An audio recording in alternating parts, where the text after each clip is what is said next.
زندگی ہماری یا کسی نہ کسی خوف میں مبتلا یا کسی غم میں. خوف ہوتا ہے کسی آنے والے اندیشے کی طرف دھیان ہو انسان کا, میرا کہیں یہ نقصان نہ ہو جائے, یہ نہ ہو جائے, وہ نہ ہو جائے, اسے خوف ہے. اور غم ہوتا ہے کہ ماضی میں کوئی نقصان ہوا, 5 دن پہلے, 10 دن پہلے, پیچھے کبھی کوئی نقصان ہوا, اسے غم ہے. اللہ کے جو ولی ہیں, اللہ کے جو دوست ہیں, جن کا اللہ کے ساتھ تعلق ہو جاتا ہے, جو اپنی زندگی اللہ اور اس کے رسول کی تابع داری میں فنا کر دیتے ہیں, تو اللہ رب العزت نے فرمایا کہ انہیں نہ کوئی خوف رہتا ہے اور نہ کوئی غم رہتا ہے. اس کی وجہ یہ ہے الذین آمنوا, ان کا ایمان کامل ہوتا ہے. یہی وہی لوگ ہیں جن کا ایمان کامل ہوتا ہے. اور آگے فرمایا وَقَانُوا يَتَّقُونَ, اور وہ ہمیشہ تقوی پر رہتے ہیں. وَقَانُوا يَتَّقُونَ یعنی جملہ استمراری سے کہا جاتا ہے. جملہ استمراری ہوتا ہے کہ جب تک فاعل ہوتا ہے تب تک فعل ہوتا رہتا ہے. جیسے آپ سانس لے رہے ہیں نا, سانس لینا اگر گرامر میں اسے دیکھیں تو یہ جملہ استمراری ہے. جب تک آپ زندہ ہیں آپ سانس لیتے رہیں, جب سانس ختم ہوئی تو انسان کی موت واقع ہو. اسی طرح جو اللہ کے ولی ہوتے ہیں, جس طرح ان کی سانس چلتی رہتی ہے اسی طرح ہر لمحہ ان کے دل میں اللہ کا خوف رہتا ہے. یہ بات ہے, چاہے وہ جاگ رہے ہوں, سو رہے ہوں, کاروبار میں مشغول ہوں, گھر میں ازدواجی زندگی ہو, کاروباری زندگی ہو, لوگوں کے ساتھ میل جول ہو, اللہ کے ساتھ تعلق ہو, کسی بھی معاملے میں وہ تقوی کو ہاتھ سے جانے نہیں دیتے. یعنی ایک تو ایمان کامل ہوا, اور ایمان کامل ہونے کے ساتھ ساتھ ہمیشہ تقوی پر رہے. جب ہمیشہ تقوی پر رہے تو اللہ نے وہ مقام انہیں دے دیا کہ ہر قسم کا خوف بھی گیا اور ہر قسم کا غم بھی ان سے گیا. اب یہی مضمون ایک اور جگہ اللہ پاک نے بیان فرمایا, یہی ان الذین قالوا ربنا ثم استقاموا تتنزل علیہم الملائکہ الا تخافوا ولا تحزنوا. یہی چیز ہے کہ بے شک وہ لوگ جنہوں نے کہا کہ اللہ ہمارا رب ہے, جنہوں نے کہا کہ اللہ ہمارا رب ہے. اس آیت پر غور کریں, اللہ ہمارا رب ہے. اللہ کہتے ہیں جس کے سامنے سر جھکایا جائے, الہ سے کہا جاتا ہے, جسے سجدہ کیا جاتا ہے, جس کی عبادت کی جاتی ہے, جس کی پرستش کی جاتی ہے, اسے الہ کہتے ہیں اللہ. اور رب کہتے ہیں کہ جس کی تقسیم پر اپنے سر کو جھکا دیا جائے, یعنی دل میں کوئی خیال نہ لایا جائے, جیسے حسد کا معاملہ ہوتا ہے کسی کے بارے میں. اس لیے حضور علیہ السلام کو ارشاد فرمایا کہ اس شخص نے ایمان کی مٹھاس چکھ لی جو اللہ کے رب ہونے پر راضی ہو. اللہ کے یہاں کیا فرمایا کہ بے شک وہ لوگ جنہوں نے کہا کہ اللہ ہمارا رب ہے. بات سمجھ رہے ہیں نا کہ ایک جو بندہ اللہ کے سامنے سر جھکاتا ہے, سجدہ کرتا ہے, نماز پڑھتا ہے, تو اس کا مطلب ہے کہ اس نے اللہ مان لیا.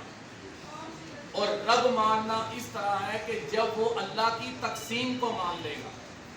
اللہ کی تقسیم سے مراد یعنی اگر کوئی بندہ اس کے کسی بھائی کو اللہ کوئی نعمت عطا کرے, گاڑی کی صورت میں, مکان کی صورت میں, اولاد کی صورت میں, کاروبار کی صورت میں, صحت و تندرستی کی صورت میں, تو اس کے دل میں ملال نہ آئے بلکہ خوشی ہو کہ میرے اللہ نے اسے یہ عطا کیا ہے, اس کا مطلب ہے کہ وہ اللہ کے رب ہونے پر راضی ہو گئے.